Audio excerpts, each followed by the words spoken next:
Kuya Juan, after natin ma-check, ano naman ang signs na palitin na yung gulong? Base sa visual inspection natin, check natin kung may mga parts na inaupod na. O kaya yung iba nga sobrang sumasagad. Kita niyo yung ply kasi yung mga parang maliit na alambre, visible na siya. Pagdating doon, palitin na. Yung iba naman, nakita mo na may mga nakabuong pako, tornilyo, tapos nagpa-vulcanize ka na, yung natapagan na.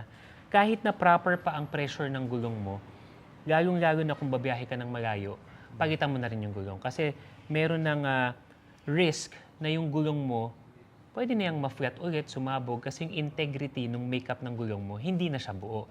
At saka gaya nung nabanggit natin sa ibang video, yung tread wear indicator, manipis na. Yung piso technique natin, nakita natin, hindi niya na naitatago.